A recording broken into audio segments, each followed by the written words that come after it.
मुझे क्या करने की जरूरत है, क्या करेंगे उस स्तर के पास जाने के लिए। आज का विषय है कि परमेश्वर पास जाने के लिए क्या करने की जरूरत है। इस विषय पर बातचीत करेंगे आज। इसके अलावा आपको सुनेंगे, इस परमेश्वर से कुछ सीखना चाहेंगे। एक व्यक्ति के बारे में आपको उदाहरण देना चाहेंगे। एक व्यक्ति है बाइबल के अंदर जो बहुत परेशानी में है। जानते हैं दुनिया के अंदर, मैंने पिछले 2 हफ्ते पहले एक वचन सिखाया लोगों को, एक आर्थिक बातों से छुटकारा कैसे पाए। इंसान तन से, मन से और धन से बहुत परेशान है। आज के जमाने में लोगों के पास जाओ, तन ठीक नहीं है, पूरे शरीर में बीमारी है, शरीर से बहुत पीड़ाएं हैं, घर के दिन क्या हो जानते हैं, मन में बड़ी टेंशनें हैं, मन उदास रहता है, मन में बड़ी चिंताएं रहती हैं, ये सारी बातें। और तीसरा नंबर धन, हमारे पास पैसे की प्रॉब्लम्स होती हैं। पैसा किससे मांगे, कर्ज हो रहा है, पैसे की परेशानी, जितना कमाई घर में आ रही पता नहीं पड़ा कहाँ जा रहा है। पैसे सोचकर जीवन के अंदर प्रॉब्लम्स हम देख पाते हैं। ये बातें मैंने आपको 2 सप्ताह पहले आपको सिखाया। आपको 14 तारीख के संडे में ये बातें बताई, उसमें 7 तारीख के संडे में सिखाया था। फिर लोग हम इस बात को थोड़ा ध्यान करेंगे कि आज जो इस व्यक्ति के बारे में आपको बताया जाए, वो भी बहुत परेशान है अपने जीवन में, और वो किस प्रकार यीशु के पास गया था और यीशु मसीह ने उसके जीवन में क्या किया है, उस पर हम विचार करने जा रहे हैं। ठीक है, तो निकालेंगे मेरे साथ मरकुस की पत्री, उसका 10 अध्याय और उसकी 48 आयत से पढ़ें। मरकुस की पुस्तक उसका 10 अध्याय और उसकी 48 आयत से पढ़ेंगे। सॉरी 46 आयत से 46 से पढ़ेंगे। वे यरीहो में आए, हाँ, और जब वह और उसके चेले और एक बड़ी भीड़ यरीहो से निकलती थी, हाँ, तब तिमाई का पुत्र बरतिमाई, एक अंधा भिखारी, सड़क के किनारे बैठा था। पैसिया एक बात देखिएगा, एक व्यक्ति के बारे में है जो यहाँ पर आपको बताया जा रहा है। इसमें सुनिएगा ध्यान से। इसमें लिखा है जब यीशु मसीह यरीहो में पहुंचे तो वहां जानते हैं, वह वहां से जब चल रहे थे तो बड़ी भीड़ की आवाज जाने की आवाज आई। बड़ी भीड़ जा रही, यरीहो की तरफ जा रही थी। एक तेज नगरों के नाम है ये, और वहां निकल के जा रही थी। तो इसमें लिखा तिमाई का पुत्र जो बरतिमाई एक अंधा था, जो भिखारी था, सड़क के किनारे बैठा था। सोचिए एक व्यक्ति के बारे में जो मैं आपको बता रहा हूँ, वो कौन है? भिखारी है। तिमाई का पुत्र बरतिमाई है, वो जन्म से अंधा है। ये व्यक्ति जो यहाँ पर हम बताने जा रहे हैं आपको, ये जन्म से अंधा है, इसको जन्म से दिखता नहीं है। और इसके परिवार के लोगों ने इसके साथ इतना दुर्दशा किया है कि ये व्यक्ति को उठाकर घर से रोज इससे भीख मंगवाते हैं। सोचिए अपने बच्चे को, जिसको जन्म से अंधा होने के बाद उसके माता पिता इतने निर्दल बन गए, तो उस बच्चे को वहां से उठाते हैं और बाहर रोड पर बैठा देते हैं, जा तो भीख मांग ले। क्या अंधे व्यक्ति से, अंधा बच्चा है, ये छोटा सा होते होते बड़ा हो गया, और काफी बड़ा होने तक लगातार ये बच्चा भीख मांगकर अपने माता पिताओं की क्या कर रहा है, खाने पीने के आवश्यकता को पूरा करता है। इसके पास दूसरा रोजगार नहीं है, इसके पास कोई दूसरा कार्य करने का क्षमता नहीं, वो दिखता नहीं है, और ये वहां पर बैठा हुआ भीख मांग रहा है। थोड़ी सी कंडीशन के बाद सोचिए, यदि ऐसी कंडीशन वाला व्यक्ति के जीवन में क्या हो सकता है, जिसके परिवार के लोगों ने बड़ी दुर्दशा कर रखी हो, जो परिवार उसके लिए सहयोग नहीं कर रहा हो, जिस परिवार के लोगों ने उसको बार बार भीख मांगने के लिए मजबूर करता हो, उसे काम के लिए बार टॉर्चर करता हो। आज मैं उदाहरण देना चाहता हूँ, जैसे हमारे बीच बहुत से परिवार होंगे, हम कई बार अपने बच्चों को बोलते हैं भैया कमा के लाओ, कुछ भी करो, मैं नहीं मालूम। हम कभी कभी अपने बच्चों की मन की फीलिंग नहीं समझ पाते हैं। पति की पत्री उसका 6 अध्याय और उसमें उसकी 4थी आयत बताती है, ये बच्चे वालों अपने बच्चों को रिस्क ना दिलाओ, मतलब उनको ज्यादा टेंशन या वो टॉर्चर ना करो। कई बार अपने बच्चों को हम ज्यादा टॉर्चर करते हैं, बच्चे जवान होते चले जाते हैं, और बच्चे जब उनके पास बोलते हैं भैया कहीं से भी लाओ, कमाओ भैया, घर बैठ के नहीं खाना आएंगे, आप कुछ नहीं कर सकते, कुछ भी करो। बेटियों को भी बोलते हैं, बेटों से भी बोलते हैं, बच्चे जानते क्या करते हैं, फिर वो अपने रास्ते पर चले जाते हैं, जाते बच्चे बिगड़ जाते हैं या अपने परिवार से नफरत करने लगते हैं। हालेलुया। ऐसे करने वाले परिवारों में 2 बातें मिलती है, बच्चे अपने बुरी संगति में निकल जाते हैं, वो बुरे रास्ते में पहुंच जाते हैं, वो कमाने के चक्कर में अपनी जिंदगी को खो बैठते हैं। साथ में या वो बच्चे अपने माता पिताओं से इतना नफरत करने लगते हैं कि अपने माता पिताओं से वो प्यार करना अच्छा नहीं लगता। यहाँ पे उस व्यक्ति के साथ भी इस प्रकार की एक घटना है। ये तिमाई जो उसके पिता का नाम है, और ये वर्तमान जो एक व्यक्ति एक है और वो किनारे भीख मांग रहा है, परेशान है अपनी जिंदगी से, उसको दिखता नहीं है, जन्म से वो अंधा है। आज प्रकार देखिए भी लोगों, मैं आपको इसलिए बताना चाहता हूँ कि आज लोगों के पास तन मन धन से परेशान है और ये बात परमेश्वर इस प्रकार इस बात को सता बता रहा है कि ये व्यक्ति भी तन से भी, मन से भी और धन से भी परेशान है। हालेलुया। ये व्यक्ति को सोचिए जो भीख मांगने वाला व्यक्ति पूरे दिन में कितना कमाता होगा नहीं कह सकते। वो सड़क पे बैठा रहता है, 1000, 2000, 500, 100, 200 कितना कमाता होगा इसकी हमने देखा नहीं है। पर अंदाज बता से जो भी कमाता है इसकी घर की आवश्यकता पूरी नहीं हो पाती होगी, है ना। आप समझ सकते हैं भीख मांगने वाले व्यक्ति अपने घर का खर्चा पूरा सही से कर पाते होंगे, नहीं कर पाते, नहीं कह सकते हैं, पर अंदाज है कि वो पूरा नहीं कर पाते हैं। आज व्यक्ति के पास जानते हैं क्या होता है, इसके बेटा बड़े थोड़ा सा वह यह सुनकर हाँ कि यीशु नासरी है, हाँ पुकार कर कहने लगा, हाँ हे दाऊद की संतान यीशु मुझ पर दया कर। बस यहाँ इसको मालूम है, अंधा व्यक्ति इसको मालूम नहीं है कि ये व्यक्ति जो यहाँ पर है इसे किसी प्रकार के बारे में मालूम नहीं है कि ये भीड़ जा रही थी यरीहो की तरफ, भीड़ की आहट को सुना, उसकी चलने की आहट उसके पास है, उसके शब्द उसके कानों में पहुंचे, उसने सोचा अरे इतनी तगड़ी इतनी ज्यादा विशाल भीड़ कहाँ जा रही है। उसको मालूम था कि यीशु मसीह नाम का एक व्यक्ति हमारे देश में है जो बड़ा चमत्कार करता है और उस देश के अंदर उसको पता था कि यहाँ यीशु मसीह नाम का उसके बोलने के द्वारा उसके कहने से बड़े बड़े अंधे देखते हैं, लंगड़े चलते हैं, बहरे सुनते हैं, मुर्दे जिंदे होते हैं, बड़ा चमत्कार होता है। उसके मन में ये विचार उत्पन्न हुआ तो उसने सोचा शायद क्या पता यहाँ आज यीशु मसीह जा रहे, उसके अंदर से अगुवाई होने लगी, उसके दिल के अंदर एक बात आई कि शायद ये जो भीड़ जा रही है तो शायद यीशु मसीह यहाँ से जा रहे होंगे। हालेलुया। उन्हें हमको उसे देख तो नहीं पाया था कि यीशु मसीह है। मेरे को याद रखिए, आपको भी मालूम है कि हमारे देश के अंदर, इस पूरे वर्ल्ड के अंदर ये यीशु मसीह के नाम के लोग जो परमेश्वर के भवन को, चर्च को चलाते हैं, बड़े चमत्कार होते हैं। हालेलुया। हर एक इंसान को, पूरी दुनिया के हर एक व्यक्ति को पता है कि यीशु मसीह के नाम से बीमार ठीक होते हैं, दुष्ट आत्मा निकलती है, चंगाई मिलती है, छुटकारा मिलता है, पूरी दुनिया जानती है। हालेलुया। उसी प्रकार ये व्यक्ति भी जानता है कि यीशु के नाम से मैं आज ठीक हो सकता हूँ। उसके मन में एक फीलिंग आई, विचार आया, सोच आया और उसने क्या किया, उसने कहा, चिल्ला के कहा, हे दाऊद की संतान, चिल्ला के बोल रहा है वो, मुझ पर दया कर। उन्हें डायरेक्टली से बोला, यीशु मसीह वहां जा रहे थे, उस परमेश्वर के वंश के जो उसका पिता जो वंश से चलते आ रहे थे, उसका दाऊद का नाम लिया, जो परमेश्वर का बहुत बड़ा भक्त था। और उसने कहा, दाऊद की संतान क्या कर, मुझ पे दया कर। उसने एक बार नहीं, दो बार नहीं, 3 बार चिल्लाया। वो चिल्ला चिल्ला के बोलने लगा, क्या हुआ, आगे थोड़ा पढ़े। बहुतों ने उसे डांटा। जानते बहुत लोग कह रहे थे, चुप, तू क्या करेगा चिल्लाकर, चुप है, कोई मतलब नहीं यहाँ पे चलेगा, तू अंदर भीख मांग, ऐसे उसको बोलने लगा। जानते हैं जब उनके पास आने का स्टार्ट करते हैं, उसकी संगति में जाने लगते हैं, हम जब घर में अपने भले चंगे होने लगते हैं, हमारे अड़ोसी पड़ोसी रिश्तेदार दोस्त मित्र मिलने जुलने वाले क्या बोलते हैं, क्या करने लगे तुम चर्च में जाकर, फालतू ड्रामा कर रहे हो, सब छोड़ो, क्या चर्चा नहीं, कुछ नहीं मिलेगा, अरे धर्म बदल जाएगा, तुम्हारा नाम बदल जाएगा, तुम्हारा धर्म सब कुछ बदल जाएगा। फिर लोग ऐसा करके लोग आकर डांटना स्टार्ट कर देते हैं। हालेलुया। ये लोग याद रखिए, मसीह में, परमेश्वर में धर्म नहीं, मन परिवर्तन होता है। हालेलुया। आपकी जिंदगी को परमेश्वर बदल देता है, आपके हालातों को बदल देता है। परमेश्वर किसी जाति धर्म समुदाय से कोई लेना नहीं है। ईश्वर ने मनुष्य को बनाया है, धर्म को नहीं, जाति को नहीं, नर और नारी को बनाकर इस संसार में भेजा, जाति नहीं भेजे। हालेलुया। आज जो भी धर्म और जाति समुदाय के बीच चलने हैं वो इंसान नहीं है, वो आज अपने जीवन में ऊंचा नीचा अच्छा बुरा चलने की प्रयास में है और वो व्यक्ति आज इंसान कहलाने के लायक नहीं होते जो धर्म और जाति को मानकर जीवन जीते हैं। धर्म समुदाय इंसानों ने बनाया, मनुष्य ने, परमेश्वर ने केवल मनुष्य को उत्पन्न किया और कहा फूलो और फलो और पृथ्वी पर भर जाओ, ये आशीष दी। आज मनुष्य क्या कर रहे हैं, इस व्यक्ति को देख के सीखे।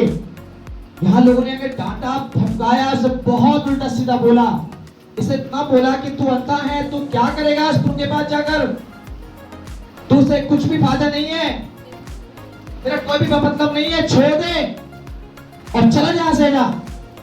उसको बहुत लोगों ने डांटा, परंतु वो चुप नहीं बैठा। आगे बढ़े।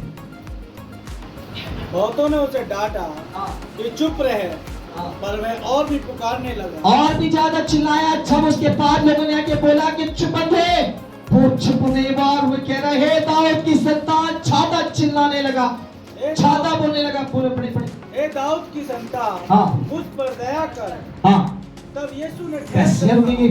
फिर लोगों को याद रखिए, उसने जब दोबारा उसको डांटने की बात आई तो उसने दोबारा क्या करा? एक बात तो प्यार से बोला, हे दाऊद की संतान, दोबारा आवाज दे के बोलता है। जब वो दोबारा लोग आके डांटते धमकाते हैं, उसको बोलते हैं तू अंधा है, तुझे कोई जरूरत नहीं है, तू क्या करेगा यीशु के पास जाकर? तू ये बैठ चुपचाप, तेरा काम मांगने का, तू भीख मांग और अपने जीवन को जी। ऐसे करके उसको बोला। फिर वो चुप नहीं बैठा, वो शांति से नहीं बैठा, वो आराम से नहीं बैठा, वो उसके डांटने में डरा नहीं, वो चुपचाप अपनी भीख मांगने के कामों में नहीं लगा रहा। उसने फिर चिल्लाना शुरू किया, उसने ज्यादा चिल्लाया, ए दाऊद की संतान, तू मुझ पर क्या कर, दया कर। जब जानते क्या हुआ? यीशु रुक गए। इतनी बड़ी भीड़ में उसकी आवाज पहुंची, लाखों की भीड़ उसके पीछे पीछे चल रही थी और लोग बड़े बड़े बीमार ठीक हो रहे थे, उसके छूने के द्वारा नहीं, उसकी परछाई से ठीक हो रहे थे, उसके पीछे चलने वाले लोग उसके नाम से ठीक हो रहे थे। बड़ा चमत्कार यरीहो के अंदर हुआ। हालेलुया। और यीशु मसीह को पुकारने लगा और यीशु मसीह वहां रुक गए, रुक के बोलते हैं जाओ। तब यीशु ठहर कर कहा, हाँ, उसे बुलाओ। उसने उसको ठहरा से बोला, इसके मेरे पास लेके आओ, उसे बुलाओ जो चिल्लाता है मेरे पीछे, बुला के लेके आओ। क्या हुआ आगे बढ़ता? और लोगों ने उस अंधे को बुलाकर उससे हाँ। कहा, ढांढस बांध, हाँ। उठ, वह तुझे बुलाता है। जानते हैं जिन्होंने उसे डांटा वही लोग क्या कर रहे हैं? अरे तू चिंता मत कर, तू चुप हो जा, शांत हो जा, अरे प्रभु ने तुझको बुलाया है। अब जो उसको डांट रहे थे, चुप होने में से लोग आकर से बोले, अंधे चुप हो जा, चुप, तू कुछ नहीं कर सकता, तो अपने भीख मांग। वही लोग आके क्या बोलते हैं? चुप हो जाओ, ढांढस बांधो, तुम्हें परमेश्वर बोल रहे हैं। फिर तो लैंग्वेज बदल गई इसकी, फिर तो प्यार से बात कर रहे, जो उसको डांट के भगा रहे थे, फिर अब उसकी लैंग्वेज बदल जाती है। जब यीशु बोलते हैं जाओ मेरे पास लेके आओ, चुप हो गया। जब आप उनके साथ में बरकरार बढ़ने की प्रयास में रहते हैं, चाहे दुख आए, कलेश आए, बीमारियां, तकलीफ आए, लोग कहे, समाज कहे, आपके परिवार कहे, चाहे आपकी पत्नी पति आपको कितना भी परमेश्वर से दूर होने के लिए रोके, अगर आप पढ़ते हैं आपके अपने पैर ही होंगे। बाइबल में लिखा हुआ है जो आपके अपने सबसे प्रथम वो आपके पैर ही हो जाएंगे। जब आप भूल चलेंगे तो विश्वास पड़ेंगे तो आपके अपने आप को छोड़ने के प्रयास करेंगे। जो आपके साथ चलने का वायदा करते हैं उनके साथ वो छोड़ के भाग जाएंगे। परंतु यीशु जो उसके साथ टिके रहेंगे तब यीशु बोलेगा मेरे पास लाओ। आज मेरा आप जब यीशु के पास टिके हुए हैं, उसके पक्ष में चल रहे हैं, संगति में बरकरार हैं, तो परमेश्वर कहेगा अब तुम मेरे पास आओ। हालेलुया। परमेश्वर वायदा है। और ये परमेश्वर ने यीशु मसीह ने उसको बुलाया और जब यीशु के पास गया तो क्या हुआ? पढ़े आगे बता। वह अपना कपड़ा फेंककर शीघ्र उठा और यीशु के पास आया। यहाँ एक बात और सीखने को मिलती है, इसमें एक बड़ा एक अच्छा परमेश्वर के उद्देश्य इस पर देखने को मिलता है। उस व्यक्ति के पास एक रिसोर्स था कमाने का। जानते क्या था? वो भीख मांगता था। किसने? कपड़ा बिछाकर। क्या मांगता था वो? उसे इतनी चिंता भी नहीं रही कि मैं यीशु के पास पहुंचा भी नहीं है वो व्यक्ति। अभी यीशु ने उसको बोला मेरे पास आने दो, अभी यीशु के पास नहीं पहुंचा। पर तो वो व्यक्ति क्या करता है? अपने मांगने वाले रिसोर्स जिससे वो कमा रहा था उसको क्या कर छोड़कर, उसको फेंक कर, वो अपनी कमाई को बंद कर कर यीशु के पास जाता है। बोले के पास क्या आश्रम में जाओगे? छोड़ देंगे।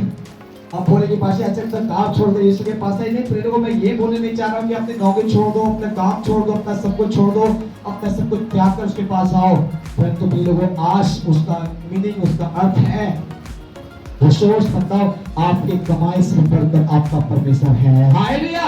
जिससे आप नौकरी, दुनिया की बातों में ध्यान देकर, संसार के रीति रिवाज में ध्यान देकर दुनिया से सोचते हैं कि पाप पढ़ना भैया सबसे बड़ा रुपया जिसने अपने धन को अपना परमेश्वर बनाया हुआ है। परमेश्वर उनके लिए कहता है कि तू अपने धन के पे जाएगा तो तू नष्ट की तरफ जा रहा है। हालेलुया। पहले अपने धन देने वालों के पीछे जाओ जहां से धन मिलता है। आपको धन कहां से मिलेगा? मत्ती नीति वचन 28 अध्याय की 26 में आयत बताती है, उसमें लिखा धन परमेश्वर की आशीष से मिलता है और उसमें दुख नहीं मिलता। हम धन कमाते जरूर है, मैं आपको बताना चाहूँ उसमें रुकता थोड़ा सा। इस व्यक्ति के बारे में जो उसने धन के अपने उस कपड़े को फेंका।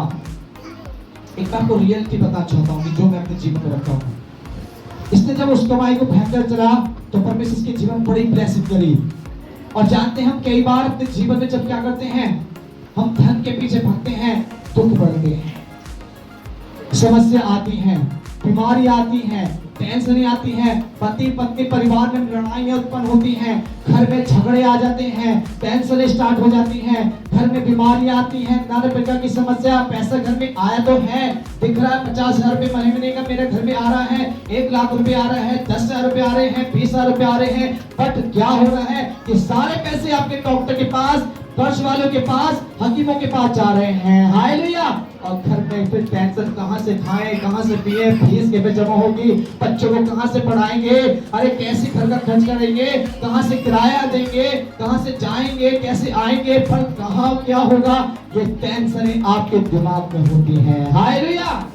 फिर आपका मन परमेश्वर के तो दूर की बात है, अपने परिवार के साथ भी नहीं होता। क्यों?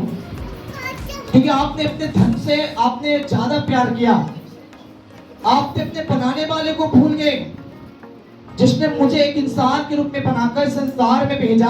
हम अपने बनाने वाले को भूले हुए हैं, इसलिए मेरे पति, मेरी पत्नी, मेरे बच्चे, मेरे परिवार आज समस्या में है। आपने कभी अपने बारे में नहीं सोचा होगा कि मेरे घर में समस्या क्यों आ रही है। कभी आप अपने जीवन में ये नहीं समझते कि मैं आज, मेरे बच्चे के जीवन में ऐसी प्रॉब्लम क्यों है, आज मेरे पास धन क्यों नहीं है, आज मेरे घर में लड़ाइयां क्यों हैं, आज मेरी पत्नी, मेरे पति मेरे साथ में अच्छा बर्ताव क्यों नहीं करते, मेरा पति दारू ज्यादा क्यों पीने लगा, मेरा पति मुझसे प्यार क्यों नहीं करता, मेरी पत्नी मुझसे तरीके से क्यों नहीं बोलती, मेरे बच्चा मेरा सम्मान क्यों नहीं करता। माता पिता, बच्चे सोचते हैं कि माता पिता मुझसे प्यार क्यों नहीं करते, कारण सबकी बुराई का जड़ हो गया है। हालेलुया। क्योंकि आपने अपने जीवन में सबसे ज्यादा पैसे को वैल्यू दी। आज जाके बच्चों से पूछो, एक छोटा बच्चा जो 1 साल का है, उसके हाथ में 10 रुपए निकालना और उसके हाथ में देना, दोबारा से वापस देने की कोशिश करना, छोड़ेगा नहीं।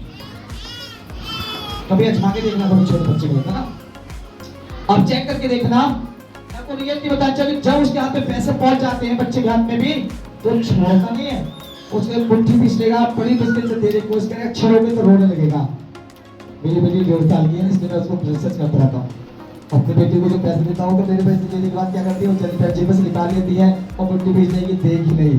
तो बोले मैं दुकान पे दे दो, नहीं तो चल जाएगी, रोएगी, पर क्यों? उसको भी मालूम है ये मेरे लिए क्या है, अच्छी है। उसको भी मालूम, बच्चे को, छोटे को भी, ये पैसा बहुत अच्छा काम का पैसा है। फिर वो आज जमाने में छोटे पे लेकर बड़े तक की बात करें तो पैसा चाहिए। आज सबसे ज्यादा वैल्यू किसको दिया लोगों ने? पैसे को। दिन रात तो कमाने में निकल गया, दिन रात तो आप कमाते कमाते कमाते रहते हैं, आप ईश्वर को समय नहीं दे पाते हैं। 24 घंटे आपको हाथ में मिलते हैं पूरे दिन में, आप 24 घंटे में तो 12 घंटा 8 घंटा नौकरी कार्य में निकल जाते हैं। बहनें घर में अपने काम काज में अपने 8 घंटे 10 घंटे 12 घंटे निकाल देती हैं। कभी आप ईश्वर के सामने परमेश्वर के पास जाकर 1 घंटा भी घुटने टेककर नहीं बोलते, मेरे पूरे दिन की आशीष मुझको दे। अपने पैसे जब घर में तनख्वाह आती है तो कभी इस पे हाथ रख के नहीं बोलते कि परमेश्वर मेरी महीने की कमाई मेरे घर में आई है, इसको आप ब्लेसिंग करिए, इसको आशीष करिए और आप अपनी मर्जी से इसको इस्तेमाल मेरे घर में करिए, ताकि मैं और मेरे बच्चे, मेरे परिवार में संतुष्ट हो सके। और उसका कमाई का 10वां भाग कभी पूरी घर में नहीं होती। इसलिए बीमारी घर में आती है, इसलिए लड़ाइयां घर में आती है, इसलिए आप चंगे नहीं हो पाते, आपकी बीमारी बार बार बढ़ती जाती है। डॉक्टर्स आपको नाना प्रकार की बीमारी बताती हैं। एक आंटी आज आई नहीं है, मैं बताना नहीं चाहूँ उसका नाम, वो मसीह विश्वासी हमारे चर्च की है और उनके बच्चे विश्वास नहीं करते। उनके बड़े, उनके सेकंड नंबर का बेटा 2 साल पहले शादी हुई और उसके बच्चे नहीं हो रहे थे। वो हमारे पास आई, मेरे बच्चे नहीं होते, मेरे मिसेस के मेरे बच्चे नहीं होते। मैंने कोई बात नहीं, प्रार्थना करें, कैसे किया, प्रार्थना की, परमेश्वर ने उसी साल उसको एक बेटा दिया, यहाँ नाम पे रखवाया। नाम रखवाने के बाद वो पति पत्नी बच्चे को लेकर दोबारा चर्च में कभी भी नहीं आए। 1 साल तक चर्च से आउट रहे और मुझे कभी भी नहीं पूछा। उनकी सासू माँ चर्च में आती है, कभी 20 में, महीने में, 10 दिन में, 15 दिन में कभी कभी आती हैं, कमाई घर के अंदर 1.5 से 2 लाख रुपए महीने की इनकम होती है, और कभी प्रभु के भवन के लिए 100 रुपए निकाल कर देने की तैयारी नहीं है। घर में जाओ प्रार्थना के लिए तो सभा में कोई नहीं बैठता। परिवार में जीवन बहुत प्रॉब्लम्स में है, मसीहत डाउन है। जानते क्या हुआ उस लड़के से? कल वो लड़का खत्म हो गया। हालेलुया। एक छोटा सा बुखार उसको 1 हफ्ते पहले हुआ, टाइफाइड हुआ था। मैं आपको प्रिय को डरा नहीं रहा हूँ, रियल बता रहा हूँ, जाके मिल लीजिएगा। मैं उसका नाम एड्रेस सब भर दे दूंगा, मुझे पता कर, जाके मिल लीजिएगा। वो टाइफाइड से बीमार हुआ। मैं उसको 3 दिन पहले उसके हॉस्पिटल से मिलने के लिए गया। मैं खुद उस व्यक्ति के साथ आईसीयू में मिल के आया हूँ 3 दिन पहले। मंगल बुधवार में मैं उससे मिल के आया, देखा आईसीयू में तो बेहोश पड़ा हुआ था। मैंने उसकी मम्मी से बोला कि देखो आंटी, मैं आदर करता हूँ, आप एजुकेट हैं, मैं आपका बहुत प्यार करता हूँ, पर मैं आपकी बेटी के लिए प्रार्थना क्यों नहीं कर रहा हूँ कि वो श्रापित है। उसको जब उन्होंने एक फल दिया, चमत्कार उसके जीवन में किया, उसको संतान नहीं हुई तो संतान दिया। क्या उसने परमेश्वर से अपने मन्नत को पूरा किया? क्या उसके पास घर में आते हैं? क्या उसकी बेटे, आपकी बेटी की बहू जो बच्चे को पुण्य आशीष कर दिया, वो चर्च में कभी गई द्वारा कि नहीं जाती? पास्टर जी, मैं दिल्ली रहते हैं तो वहां मैं जाता हूँ प्रार्थना किया, वो कभी मुझे मिलने के लिए आए कि नहीं आए? तब आएगा भाग दिया, नहीं दिया। तो फिर आप के सामने घुटने टेके क्यों मुझसे प्रवेश कर रहे हैं कि पास्टर जी मेरे बच्चे के लिए प्रार्थना करो तो मेरा बेटा ठीक हो जाए? जवान लड़का, अच्छा ठीक ठाक है, सब कुछ बढ़िया था, कोई प्रॉब्लम नहीं, नौकरी अच्छी कर रहा था, एक मैनेजर था दिल्ली के अंदर, अच्छा पोस्ट पे था, सब कुछ बढ़िया था। एक छोटी से टाइफाइड ने उसको परसों खत्म कर दिया। हालेलुया। सॉरी, परसों रात 2 बजे दिल्ली देशबाज हॉस्पिटल के अंदर वो खत्म हो गई। कल उसकी मिट्टी लग गई। सोचिए, एक बुखार कोई बड़ी बात है क्या? एक टाइफाइड बिगड़ कोई बड़ी बात है क्या? आज जमाने में किसी के परिवार में जब वो टाइफाइड तो नॉर्मल सी बात है, बुखार नॉर्मल सी बात है, हो जाता है। टाइफाइड मरता है क्या कोई? होता है क्या? टाइफाइड कोई मर सकता है? पता ही थोड़ा, टाइफाइड कोई मरता नहीं है। मेरे को कितनी बार बीमार हुआ, बुखार हुआ, इतना खतरनाक, में कभी भी नहीं प्रॉब्लम हुई मुझे। मेरे घर में मेरे बच्चों को, मेरे परिवार को कितनी बार बुखार परेशानी होती, कोई प्रॉब्लम नहीं हुई। कारण क्या है? हम जैसे भी हैं प्रभु के साथ खड़े हैं। हालेलुया। जब मेरा आपका खड़ापन प्रभु के साथ में होता है, बीमारी, समस्या, तकलीफ मेरे कुछ बिगाड़ने वाली नहीं होती, कि उसके घर में जाकर खड़े हैं। इसलिए ऐसा हुआ। जानते, वो मुझे कल फोन करके बोलते, भाई साहब तुम आए नहीं, मेरा बेटा खत्म हो गया। मैं बोली आंटी मैं आपकी इसलिए नहीं आया कि मुझे था नहीं, लिए मैं कल यहाँ पर था भी नहीं, कल मैं पूरे दिन बाहर था। मैं बोले मैं आंटी सॉरी, मैं इसलिए नहीं आया कि मैं बाहर था, अब मुझे मालूम पड़ा किसी के द्वारा बात नहीं करता, बेटा खत्म हो गया। अब कुछ करो पास्टर जी, मेरे घर में आकर मेरे और बच्चे बीमार ना हो जाए, कुछ प्रॉब्लम ना हो जाए। मैंने आंटी जब सब कुछ ठीक हो जाए अपने पूरे परिवार को चर्च में लेके आओ। जब तक चर्च में नहीं आएंगे मैं कुछ भी नहीं कर पाऊंगा उनके लिए। तो याद रखिए, परमेश्वर हमारे विश्वास और परमेश्वर की आज्ञा के द्वारा कार्य करता है। और ये व्यक्ति को जो मैं आपको बताया, उस व्यक्ति के अंदर एक बहुत बड़ा इंपॉर्टेंट बात इसने अपने जीवन से किया। उसने क्या किया? अपने रिसोर्स करने के बाद जिसने कमाना था उसने छोड़ दिया। उसने सोचा जब मेरा प्रभु मुझे आज बुला रहा है तो नौकरी मेरी क्या करेगी, मेरे घर की परेशानी मुझे क्या करेगी, मेरी पर्सनल बीमारी मुझे क्या करेगी, पहले मैं उनके पास जाऊंगा। हालेलुया। और जब क्या हुआ, जाके पढ़े, बेटा थोड़ा आगे पढ़े, क्या हुआ आगे देखिए। इस व्यक्ति जब सब कुछ छोड़ के जब उसके पास गया तो क्या हुआ? वह अपना कपड़ा फेंक कर शीघ्र उठा, हाँ, और यीशु के पास आया। हाँ। इस पर यीशु ने उससे कहा, हाँ, तू क्या चाहता है? जब यीशु के पास जाओगे तो वो आपसे पूछेगा तुम क्या चाहते हो। मैं जब उसके पास जाता हूँ तो तुम मुझसे पूछता है मेरे बेटा बता मैं तेरे लिए क्या करूं। हमसे पूछेंगे, आप मेरे पास आए तो मैं आपसे पूछूंगा बताओ मैं आपके लिए क्या कर सकता हूँ, क्या प्रार्थना करनी है। आपके मैं घर जाऊंगा तो आप मुझसे पूछे भाई साहब कैसे हैं, बताइए कैसे आना हुआ। तो उसने, यीशु ने भी पूछा बता मैं तेरे लिए क्या करूं, मैं तू क्या चाहता है। उसने क्या बोला आगे बढ़े, तू क्या चाहता है हाँ कि मैं तेरे लिए करूं। हाँ। अंधे ने उससे कहा, हाँ हे रबी, हाँ यह कि मैं देखने लगूं। हाँ। यीशु ने उससे कहा चला जा, हाँ। मेरे विश्वास ने तुझे चंगा कर दिया। यहाँ पर एक और परमेश्वर की एक मुख्य बात, इंपॉर्टेंट बात बताई। यीशु ने इससे पूछा तू क्या चाहता, उसने बोला हे रबी, हे मेरे गुरु, मैं तुमसे कुछ नहीं चाहता, मैं केवल चाहता हूँ कि मैं देखने लगूं। और यीशु ने कहा जा तेरे विश्वास से तू चला जा, तू देखने लग। हालेलुया। उसने उसके हाथ रखकर घंटों तक उसको झंझोड़ा नहीं था। हाथ रखकर उसको नहीं बोला कि तू ठीक हो जा, ठीक हो जा, ठीक हो जा, ठीक हो जा, नहीं बोला था। है ना, हम लोग क्या ही बात करते हैं, आइडिया प्रोविजन ठीक कर दे बोलते हैं, ऐसे करके से ठीक नहीं होती। क्यों? जो हमारा विश्वास तो ठीक करने के लिए है, बट जो व्यक्ति वहां पर आया उसका विश्वास ही नहीं है मैं ठीक हो जाऊंगा, तो ठीक नहीं होगा। दुष्टात्मा इसमें खेलती है। बीमारी जो लेके यहाँ पर आए, आपका विश्वास तुमको चाहिए। उसने यीशु से पूछा क्या तू विश्वास करता है? उसने बोला कि हाँ मैं विश्वास करता हूँ। तो उसने बोला चला जा, तेरे विश्वास से तो टेकने लग। उसका विश्वास चाहिए। यहाँ पर आने वाले का विश्वास आपका होना चाहिए, मेरा नहीं। मेरा विश्वास तो ये है कि वो परमेश्वर चमत्कार करता है और करता रहेगा, ये मेरा विश्वास है। हालेलुया। और जिंदगी भर तक ये मेरा विश्वास है, मरते अंतिम सांस तक मैं प्रभु यही विश्वास रखूंगा कि वो अद्भुत है, वो मेरा बनाने वाला है और वो ऐसा ही करेगा। हालेलुया। अब जब आप यहाँ पर आए हैं तो आपका ये विश्वास समझिए कि वो मेरे लिए भी कर सकता है। आप सुनने, अरे वहां तो कुछ अजीब सी बात है। पहली बार जो लोग आए होंगे पता नहीं चल रही, पता नहीं यहाँ क्या तो बात हो रही, कुछ समझ में आ रही कुछ करके भैया।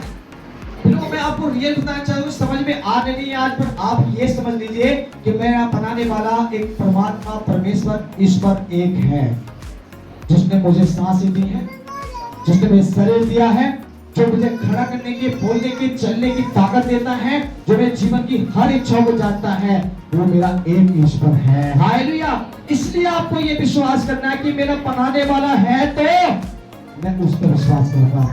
आप देख रहे होंगे हमारे यहाँ पर कहीं भी कोई मूर्ति, यीशु मसीह की मूर्ति लगाकर, एक बड़ा क्रूस लगाकर, वहां पर एक मोमबत्ती रखकर मैं नहीं बोलता हूँ कि यहाँ पर आओ मत्था टेको और जाओ तुम ठीक हो जाओगे, नहीं। मेरा परमेश्वर किसी मूर्ति में वास नहीं करता है। वो परमात्मा, वो ईश्वर किसी मंदिर, मस्जिद, गुरुद्वारा, चर्च में नहीं रहता है। वो तो आपके दिल के द्वार में रहता है। हालेलुया। मन मंदिर है पे लोगों, मन अच्छा तो सब अच्छा होगा, मन ही अच्छा नहीं तो दुनिया अच्छी नहीं है। आप कुछ ना भी कुछ कर लीजिए, दुनिया में बड़ा भले काम कर लीजिए, बड़े बड़े काम कर लीजिए, आपका मन ठीक ना हो, सब बुरे लगेंगे। बोलते आप ठीक तो जब ठीक है, और आप ठीक नहीं तो कुछ भी ठीक है। क्या बोल सकते हैं कि आप लोग ठीक है क्या? कोई भाई बोल सकता है, कोई बहन बोल सकते हैं कि नहीं नहीं मैं तो बहुत बुरी हूँ और सब लोग मेरे लिए अच्छे हैं। नहीं, आप थोड़ा सा बुरा बन के दिखाइए, आपसे ज्यादा लोग आपसे बुरा बनना स्टार्ट हो जाएंगे। सबसे पहले आपके घर के लोग बोलेंगे भाई तुझे बर्दाश्त नहीं है, मैं इसको पसंद नहीं करती। मेरी पत्नी बोल सकती है, कल मैं दारू पिकअप नहीं लगा था, नहीं धरवा जरा मुझको एक तरह जाके तो तुरंत हुई घर से बाहर निकल जाओ तो मेरे पास बताओ। और जब आज भी सेवा करके घर जाता हूँ तो मेरी पत्नी सबसे प्यार से बोलते आओ बैठो पियो पानी, कैसे बोलेगी? फिर ये सब इसलिए है जब हम उनके साथ वफादार हैं तो परमेश्वर मेरे घर के लिए भी वफादार है। हालेलुया। मेरे जीवन के लिए वफादार है। ईमानदारी पे चलिए, आशीष पाएंगे। ये व्यक्ति परमेश्वर के पास ईमानदारी से गया। आज जानते हैं हम सबको परमेश्वर ने अलग अलग तरीके से चुना। आज जितने सेवक हैं, जो लीडर्स हैं, जो पूरे विश्वासी हैं, जो उनके पास आते हैं, आपको सेवा में चुना तो आपको परमेश्वर के बट में बोल जाऊं, जितने सेवक लोग हैं, जो मैं भी सेवक हूँ, अगर मुझे पूरा सेवा चुना है तो मुझे नौकरी करने के लिए नहीं चुना परमेश्वर ने। अगर तूने मुझे सेवा दी है तो मुझे नौकरी और धन और दौलत के पीछे जाने के लिए दी है, पैसे के पीछे चलने के लिए दी है। उसने बोला तुम मेरे पीछे चलो। हालेलुया। अगर इसको छोड़कर मैं तुमकी सेवा ना करते हुए मैं नौकरी और धन के पीछे जाऊं तो मेरे दुख बढ़ जाएंगे, मेरे घर में कलेश होने लगेंगे। ये 100% गारंटी है, बाइबल में लिखा हुआ है। टाइम पर से कहते हैं आज मेरे को इस बात को समझना जानना मेरे लिए बहुत जरूरी है। आज का जमाना ईश्वर के लिए नहीं, आज का जमाना दुनिया के पीछे चलने वाला है। हालेलुया। आज के लोग दुनिया भक्त नहीं है। भक्त के रूप में क्या है, एक क्या होते हैं जिसको बोलते हैं ढोंगी बन के आ सकते हैं। मैं भी कल आपके सामने ढोंगी बन के जा सकता हूँ। हाँ, मैं बड़ी बड़ी बातें करूँ, बड़ी बड़ी बातें बोल के जाऊँ और कल आपके जीवन के लिए, मेरे जीवन से कुछ नुकसानदायक बात होने लगे, मैं ग्रस्त व्यवहार करने लगूँ तो मैं ढोंगी हूँ, मैं कुछ भी नहीं हूँ। आप फिर लोग याद रखिए, लोग भक्त के रूप में सेवा करने वाले जो होंगे तन मन धन से अपना जीवन देते हैं ईश्वर को, वो तन के धन के पीछे नहीं भगते। मैं कभी अपने लोगों से नहीं बोलता लाइए 10,000 रुपए रख के जाओ, जब आपके प्रार्थना करें। नहीं, आप जो दोगे तो भी ठीक और नहीं दोगे तो भी ठीक, मेरा परमेश्वर हमको देगा। हालेलुया। मेरा परमेश्वर किसको खड़ा करेगा मेरे लिए मुझे मालूम नहीं है, बट परमेश्वर देता है। जब फिर हम उसके साथ जाते, फिर हम इसलिए बताते हैं यीशु मसीह के पास ये तुम्हारे पहुंचा, इसके पास काम था जिस काम के लिए भेजा गया, वो काम वो मन से करा, उसने विश्वास से किया और उस वचन के साथ उसने आशीष को पाया। आज स्टेटस बनने के बाद सोचते हैं घर में सो जाएं, कैसे पास्टर जी बुलाएंगे चले जाएंगे, तो क्या गुरु जी बुलाएंगे तो ठीक है, नहीं तो हमें क्या जरूरत है सेवा करने की। लीडर ने अभिषेक तो कर दिया है मेरा, डेडिकेशन तो किया, पर हम केवल क्या करें, अपने नौकरी काम चाह काम के चक्कर में लगे, पूरे दिन नौकरी में, पूरे दिन काम में, घर की कमाई में लगे रहते हैं। आपने सोचा कि लीडरशिप का मेरा एक रोल है, मेरा एक काम है, चाहे मुझे तन और धन मन से प्रभु की सेवा करनी चाहिए, मुझे धन मिले ना मिले, पर प्रभु के लिए मुझे निकलना चाहिए। हालेलुया। आप लोग मैं 24 घंटे बाहर घूमने का मेरा कर्तव्य क्या? मैं कभी नहीं सोचूंगे आप लोगों ने क्या मेरे बच्चे हैं, मेरी पत्नी है, मेरा परिवार है, मैं भी अपने घर में 2 घंटे बैठकर सो सकता हूँ? नहीं सो। सुबह 6 बजे को निकला हुआ, रात को 10 बजे, 11 बजे, 12 बजे, 2 बजे, 3 बजे तक अपने घर लौटते हैं। कारण क्या है? पूरे दोपहर हमारे से ऊपर से करते हैं। कारण क्या है? प्रभु की सेवा है। हालेलुया। जब जिसकी सेवा मन और तन धन से कर रहे हैं तो परमेश्वर बोलता है मत डर, मैं भी तुझे देने की तैयारी में खड़ा हूं बेटा, तू मुझसे मांग, तेरी इच्छा पूरी करूंगा। हालेलुया। सब कुछ पूरी करता है। हम उसको छोड़कर किसी और नौकरी के पीछे, कम धन के पीछे, लोगों के पीछे चल रहे हैं तो कभी आशीष नहीं पाएंगे। ऐसे विश्वासी के लिए भी है। आपको परमेश्वर ने कहा तो विश्वास से मेरे पास था, आप विश्वास से नहीं जाते। पास्टर जी तो क्या लोग बोलते थे, पास्टर जी फोन करेंगे ना जाके तो पूछेंगे भाई तुमने ठीक हो गया, आई मेरी क्या कारण था, सवाल जवाब स्टार्ट हो गया, चलने चलो तू ना तू चले जा, एक तक तो खबर चले जाओ, कोई दिक्कत नहीं होगा। अगर एक बजे जाके तो पास्टर जी फोन जरूर आएगा। ये स्वार्थ के समझकर आप उनके पास आ रहे हैं तो आशीष लेकर नहीं जा रहे हैं, आप निस्वार्थ आए, विश्वास से आए। अपने जीवन की समस्याओं को मत देखिए, आप कितनी बीमारी से पीड़ित हैं उस पर मत ध्यान दीजिए। आप जो भी बीमारी है, जब उसके घर में आप आए हैं तो परमेश्वर की निगाह आप पर लगी हुई है। हालेलुया। जब आप उसके पास में हैं तो आपकी बीमारी को तो ऑलरेडी वो जानते हैं। आप जिस समस्या में यहाँ पर आए, आपको परमेश्वर को मालूम है क्या समस्या है। उस समस्या का हल करने के लिए आज परमेश्वर आपके लिए तैयार खड़े हैं। हालेलुया। पर आपका विश्वास में आना, एक निस्वार्थ परमेश्वर के साथ चलना, ये प्रभु के लिए जरूरी है। ऐसा करना है। जानते आगे पढ़े, आगे बढ़े बेटा, हो गया पूरा क्या? हे रबी, हाँ। यह कि मैं देखने लगूं। यीशु ने उससे कहा, हाँ। चला जा, तेरे विश्वास ने तुझे चंगा कर दिया है। वह तुरंत देखने लगा, हाँ। और मार्ग में उसके पीछे हो लिया। जानते हैं एक बात और सीखिए प्रिय लोगों, यहाँ पर क्या होता है, वो व्यक्ति जो परमेश्वर के नाम से अंधा था और जो लाचार था, मैंने पता है तन से, मन से और धन से भी वो दुखी था। तन से आंखों से अंधा था, मन से अपने परिवार से दुखी था, और धन उसके पास तो था ही नहीं, जितना वो मिलता था पता नहीं कौन ले जाता था, है ना। वो तीन से परेशान था और जब यीशु के पास आया, अपने सब कुछ धन मन सब कुछ छोड़ के आया। आज क्या करते हैं, पास्टर से बोलते हैं हमसे कोई भी सेवा में चलना है, पास्टर कितना मिलेगा, सबको सपोर्ट मिलेगा, है ना। मुझसे बहुत लोग पूछते हैं भैया आपकी संस्था में कुछ मिलेगा, कितना मिलेगा, हम आपके साथ जुड़ जाए तो कितना मिलेगा। मैं उनसे बोलता भैया कुछ नहीं मिलेगा, तेरा परमेश्वर आपको जरूर मिलेगा। हालेलुया। मेरे साथ मेरा परमेश्वर है तो आपके साथ भी मेरा परमेश्वर होगा। हालेलुया। मैं आपको नहीं बोलूंगा धन दौलत दूंगा मैं आपको। ये मैं सेवा करने वाले से कभी नहीं बोलता कि मैं भैया आपको पैसा देने के लिए तैयार हो, आ जाओ। मेरे साथ जितने भी लीडर्स हैं, जितने भी सेवक हैं, मैं उनसे नहीं बोलता अब मैं रांची जा रहा हूँ अपने पास से जेब से पैसा खर्च करके, मैंने उनसे नहीं बोला कि मेरी फीस इतनी है भैया, मैं नहीं मांग रहा हूँ उनसे कुछ भी। रांची से मैंने कुछ भी 1 रुपए का फीस का डिमांड नहीं किया, अपना किराया भाड़े भी उनसे नहीं मांगा, पहले सब कुछ तैयारी कर लिया, जाने की कुछ तैयारी में हो।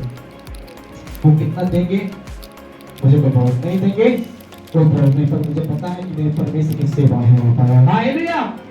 इसलिए मैं जा रहा हूँ। आज अपने पहले सोचे कितना मिलेगा, कितना होगा, वहां जाएंगे तो रिस्पांस मिलेगा, ऑफरिंग मिलेगी नहीं मिलेगी, मुझे कुछ मिलेगा नहीं मिलेगा, मुझे मिलेगा तो सेवा करूंगा, नहीं तो मैं अपने घर नौकरी करूंगा। प्लीज देखो, आप सेवा नहीं कर सकते जिंदगी में ऐसे करके, आप में बढ़ नहीं सकते ऐसे करके जिंदगी में। आप अपने वहीं पर रहेंगे जो आपको जिंदगी में, वही दुखी तारों मुंह से रोते रहेंगे, बोलते रहेंगे। जब थोड़ी सा विश्वास बढ़ेंगे, विश्वास से बढ़ेंगे, ये सोच के मत बढ़े कितना मिलेगा, ये सोच के बढ़िए परमेश्वर मुझे आप चाहिए। हालेलुया। उसने यीशु से बोला प्रभु मैं देखना चाहता हूँ, और ये व्यक्ति क्या हो गया, उसने देखने लगा, और देखने के बाद वो अपने घर लौट के नहीं गया। इसमें बहुत गहरा बड़ा है, बहुत एक इंपॉर्टेंट बात पे उस व्यक्ति के जीवन देखने की जरूरत है।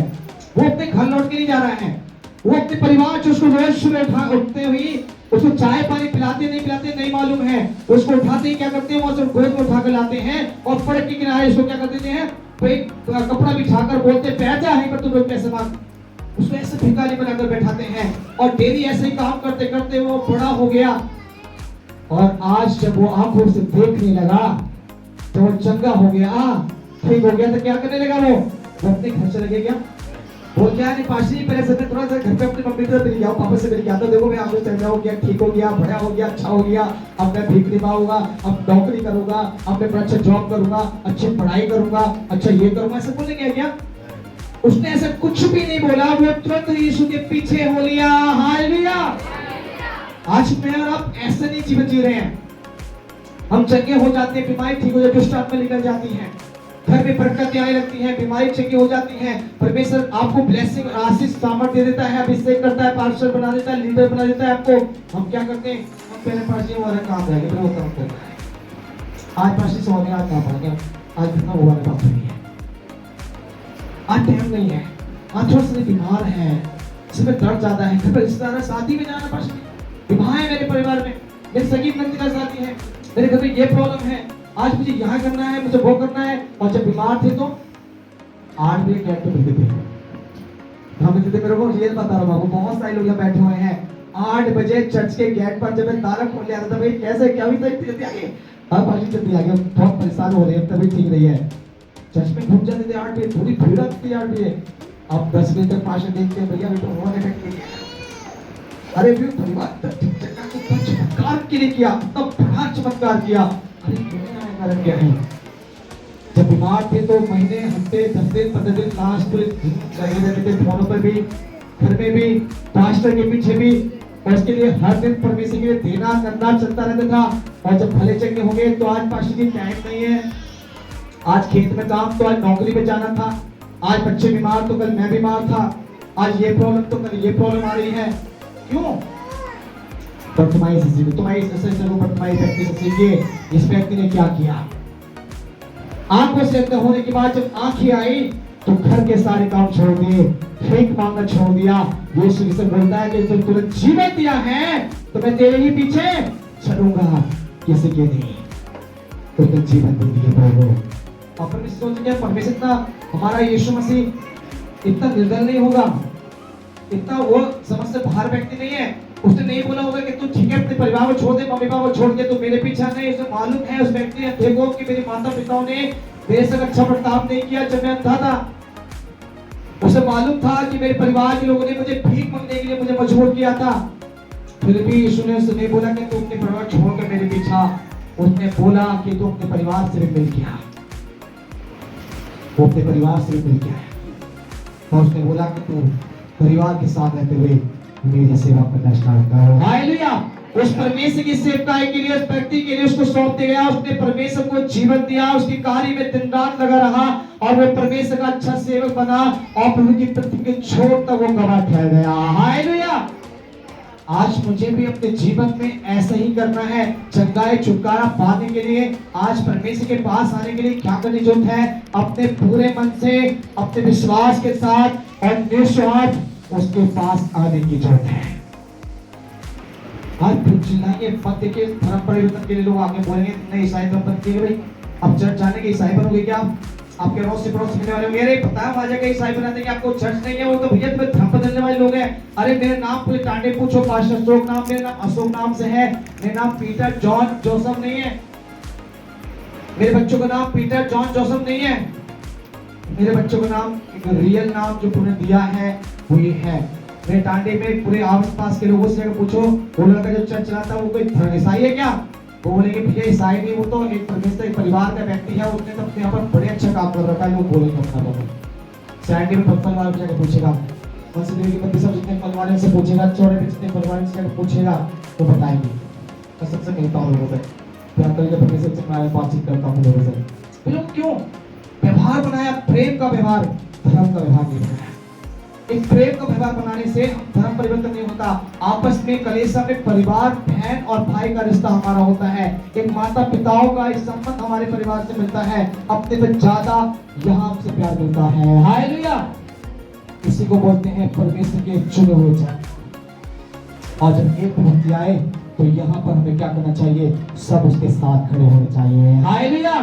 जब आपके परिवार में विपत्ति आए, आपको क्लेश, समस्या, तकलीफ, मुसीबतें आए, कलीसिया को मालूम पड़े तो मसले मेरे मन से घर का तोड़े नहीं। अरे पास्टर जी बोले फोन से जब तो फोन से करेगी, पैसा भाई फोन मत कर दो, ऐसे करके मत सोचो। आप उसके बाद पैसा नहीं दे पाए, कोई दिक्कत नहीं है, घुटना टेक कर उस परिवार के लिए प्रार्थना करना स्टार्ट करो। हालेलुया। आप परमेश्वर की सामर्थ्य के घर में जाएगी और उसके परिवार की सारी समस्या को दूर करके उसको मजबूत कर देगी। हालेलुया। आज इसलिए मैं आपको बताना चाहता हूं, पटवाए जो है परमेश्वर का एक अच्छा, परमेश्वर का विश्वास जो व्यक्ति है, इन्हें सब कुछ छोड़ दिया, उस परमेश्वर के साथ चलने का वायदा कर लिया और परमेश्वर को आंखें दे दी और उसके जीवन में बड़े चमत्कार हो गया। आज अपने जीवन में ठान लीजिए, जब उन्होंने आपको चुना है जिस विषय के लिए, अगर विश्वास से आए हैं तो आप भले चंगे छुटकारा होगा, चंगा है बुखार नहीं। तो मैं क्या मतलब ये बच्चे पढ़कर सुनाओ। दूसरा 7 का 1 पढ़ लीजिए। दूसरा 7 का 1 पढ़कर समाप्त करेंगे। आते हैं प्रियो, जबकि ये प्रतिज्ञाएं हमें मिली हैं, तो आओ हम अपने आप को शरीर और आत्मा के संग मलिनता से शुद्ध करें और परमेश्वर का भय रखते हुए पवित्रता को सिद्ध करें। जानते हैं जब कि ये बातें आज मुझे आपको सुनने को मिली है, तो इसके चक्कर आओ अपने शरीर और आत्मा की सारी मलिनता, मतलब जो भी गंदगी, गाली, झूठ, नशा, धोखा, किसी भी गलत विचार, विचार, मन में बुरे बुरे विचार आना, जो भी किसी बहन किसी भाई के लिए गलत संबंध रखना, फोन में दुबक छुप के बात करना, ये सब बातों क्या करना है? छोड़ देना है। सारी मलिनता को अपने अंदर से निकालकर बाहर कर देना है और उस परमेश्वर की पवित्रता के साथ उसका भय रखते हुए उसकी बात को सिद्ध करना है। हालेलुया। इसलिए गंदगी जो मेरे मन में है, जब तक ये विचार रहेंगे, मैं मुंह से गाली बकता हूँ, झूठ बोलता हूँ, झगड़ा करता हूँ, चोरी करता हूँ, लड़ाई करता हूँ, विरोध करता हूँ, ईर्ष्या करता हूँ, चुगली करता हूँ, मैं विचार करता हूँ, एक बहन से बहन क्या करते हैं, लड़की आपस में गलत विचार वाले फोन पे बात करते हैं। ऐसे विचार करने वाले लोगों के लिए, ऐसे काम करने वाले लोगों के लिए परमेश्वर कहता है कोई भी काम नहीं होगा। इसलिए मत्ती की पुस्तक 28 अध्याय की 13 में बताती है, जो अपने अपराध को छुपा कर रखता है उसका एक भी काम सफल नहीं होता, और जो अपने अपराध को मान ले और छोड़ देता है तो उसमें लिखा हुआ है कि परमेश्वर उस पर दया करता है। मत्ती 28 के 13 में और नीति 28 के 13 में लिखा हुआ है। और 14 जानते क्या लिखा उसमें? जो लिखा, जो अपने मन को कठोर कर लेता है वो विपत्ति में पड़ता है, और जो परमेश्वर का भय मानता है वो धन्य होता है। यहाँ देखिए, आज परमेश्वर के सामने ये बातें सुनने को मिली हैं। जितने भी लोगों ने इस वचन को ग्रहण करने की कोशिश किया है, आप चाहते कि परमेश्वर से वर्तमान के साथ हुआ मेरे साथ भी होने लगे, तो आज अपने विश्वास के साथ में स्टार्ट कीजिए। पास्टर का हाथ मत उठवाइए। मैं नहीं कहूँगा कि मेरा हाथ रखवाओ, मैं नहीं कह रहा कि मेरे हाथ में सब ठीक हो जाएंगे, पर आप विश्वास से ठीक हो जाएंगे। आपकी दुष्टात्मा, बीमारी, घर की चिंताएं, लड़ाइयां, तक जो भी परेशानी चल रही है वो ठीक हो जाएंगी। आप जैसे भी समस्या में हैं, आपको ठीक करने के लिए वो परमेश्वर तैयार खड़ा है। अब विश्वास करना है इस बात के लिए। आज अपने मन में विचार करना, अपने शरीर की और अपनी आत्मा की सारी गंदगी को निकाल कर फेंक दीजिए और अपने परमेश्वर की भय के साथ पवित्रता को अपने अंदर सिद्ध करिए। पवित्रता मतलब जानते हैं, पवित्र मतलब अपने आप को शुद्ध करिए। शुद्ध आपके बच्चे, आप बिल्कुल बुराई से अलग रहिए, बुराई के लिए भोले बन जाइए। कोई आपके सामने गाली बके तो सोचिए मैंने जब तक क्या बोला है। कोई आपको विचार की बात बोले, कोई फोटो बोले, कि लड़की बोले कि भाई मैं आपको बहुत लाइक करती हूँ, मैं आपको बहुत लाइक करता हूँ, तो बोले मैंने जाकर आपको बनाए जैसे आपको जानने वाले। ऐसे विचारों को, ऐसी भावनाओं को, ऐसे व्यक्तियों के साथ आप जो बातचीत करते हैं इग्नोर करना स्टार्ट कर दीजिए। ऐसे परिवारों के संग बैठना उठना बंद कर लीजिए। थोड़ा सा सबसे काम अपने रब से करना स्टार्ट कर दीजिए। फिर देखिए आपके परिवार में क्या होता है, फिर देखिए कि आप परमेश्वर को क्या करता है। आप सोच भी नहीं पाएंगे कि जो आपके लोग करने के लिए होंगे, जो आपने कभी आज तक देखा नहीं अपने आंखों से, परिवार में सुना नहीं, परमेश्वर वो कर सकते हैं। हालेलुया। विश्वास के साथ अपने जीवन में रखना है। इसी बच्चे के साथ आज प्रिय लोगों याद में सिखाएंगे किया सभी को जन्म से की समाप्त कर जाएंगे।